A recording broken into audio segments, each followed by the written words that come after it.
मेरे से पहले उन दोनों बंदों को बुलवा दिया गया है जिन्होंने खुद डोर टू डोर से लेके रात के 11 बजे तक 12 बजे तक इलेक्शन का हर अक्षर अपने हाथों से लिखा। क्योंकि हम लोग तो जाते थे 12-1 बजे, 2-3 बजे सभा खत्म, तो शायद हमारा उतना योगदान नहीं रहा होगा जितना इन लोगों की मेहनत जो इन्होंने कहा। क्योंकि हमारा काम 2-3 बजे खत्म हो जाता हो, इनका काम तो 3 बजे के बाद शुरू होता था कि अब इसको जाना है, इसको मनाना, इसके या पास जाना है, ये यहाँ से ये हो गया। क्योंकि इलेक्शन में बहुत कुछ होता रहता है इधर उधर। लेकिन जब रुझान आने शुरू हुए और पंजाब और गुजरात से पहला राउंड, दूसरा राउंड, तीसरा राउंड जब आगे बढ़ते गए तो लगा कि है ऊपर वाला जो कुछ ना कुछ तो अपना कमाल दिखा रहा है, कुदरत कमाल दिखाती है। और ऐसे हालात में जब सारी पार्टियां इकट्ठी हो जाएं, सारा पैसा इकट्ठा हो जाए, सब कुछ सिस्टम एक आप वर्सेस ऑल हो जाए, तब उस ऐसे हालात में जीतना बहुत बड़ी बात है। मैं मुबारकबाद दूंगा अरविंद जी को कि उन्होंने न थकते हैं न अकते हैं। जब भी पंजाब में आना है पंजाब में, गुजरात जाना है गुजरात में, तो कोई रोड शो में ये नहीं देखते कि टेम्परेचर कितना है, वरना ज़्यादातर नेता जो है ना वो टेम्परेचर पूछकर उसके बाद बाहर निकलते हैं। How much is the temperature? Is 42। Oh my god, it's too hot. No no no, वो वाला काम हमारे में नहीं है। हमारे तो 44 भी हो, 48 भी था पंजाब में। तो जब हमने काम किया तो कोई जब दिल से काम करना है तो बात दिल से निकले तो असर रखती है। तो ये मेहनत है और मेहनत का जब फल मिलता है तो उसके लड्डू तो फिर सौरभ भाई बहुत ही स्वाद होते हैं। तो गोपाल इटालिया जी ने जो कहा कि हम आम घरों से निकले हुए हैं, सभी आम घरों से ही निकले हैं और इतने इतने बड़े पद कभी सोचा नहीं था कि भारत की देश की सबसे बड़ी पंचायत कही जाने वाली लोकसभा में भी जाएंगे, 2-2 बार जाएंगे, राज्यसभा में भी जाएंगे और मंत्री बन जाएंगे, मुख्यमंत्री बन जाएंगे। वरना हमें कौन, वो जो सेक्टर 2 या 4 जो इनके घर हैं चंडीगढ़ में, हमें तो जाने नहीं देते थे वहां। कहते बस यही दुनिया खत्म है, चलो चलो शाबाश पीछे हो जाओ। तो उन सेक्टरों में, उन घरों में अगर कोई लेके जा सकता है तो आम आदमी पार्टी लेके जा सकती है वरना जिला प्रधान भी नहीं बनाते जी। इनकी बेटे, इनके साले, इनके भतीजे, इनके जीजे, बस यही चलता है बस। तो अब जो है ये धारणा टूटी है। आम आदमी पार्टी ने ये एक नई दिशा और दशा दी है। अब सबको यकीन हो गया कि मैं भी लड़ सकता हूं और मैं भी जीत सकता हूं। गोपाल भाई ने बताया नहीं, मैं बता देता हूं। ये गुजरात पुलिस में सिपाही रहे हैं और एक बार हम ट्रैवल कर रहे थे तब इन्होंने बताया था, एक सिपाही से एक विधायक तक का सफर छोटी मोटी बात नहीं है। तो वहां से इस्तीफा दिया इन्होंने सरकारी नौकरी से। बहुत से हमारे साथी ऐसे हैं जो, चीमा साहब बैठे हैं, बड़े फेमस वकील रहे हैं, आज वित्त मंत्री हैं पंजाब के।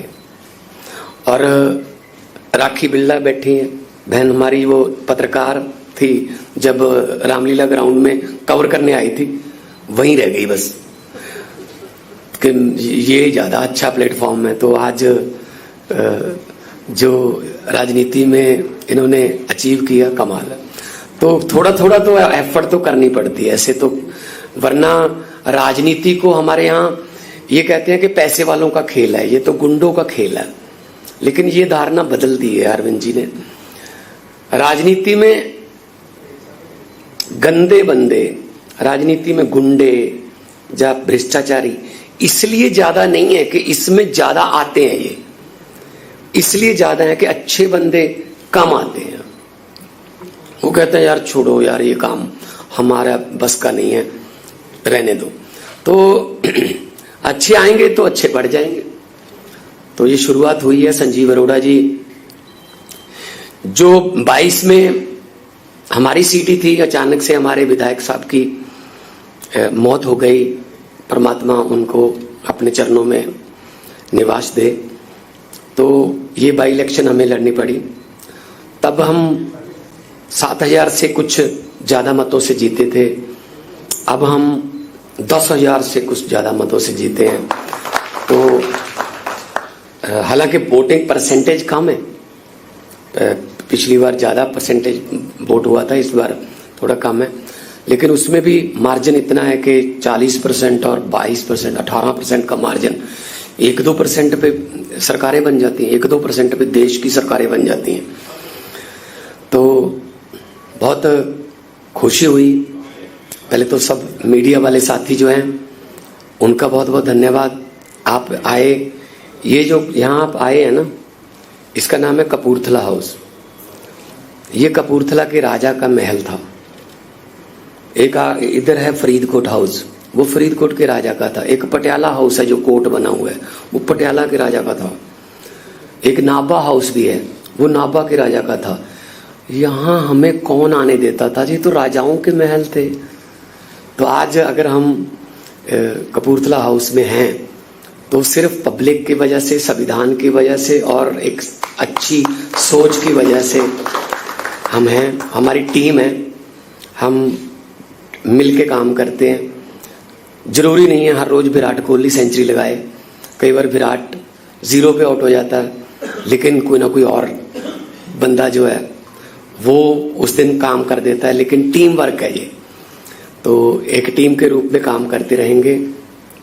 और परिवार है हमारा एक छोटा सा, और परिवार में जो भी फैसले होते हैं, हमारे लानेदार, जो पंजाबी में लानेदार बोलते हैं परिवार के मुखिया को, वो अरविंद केजरीवाल जी हैं।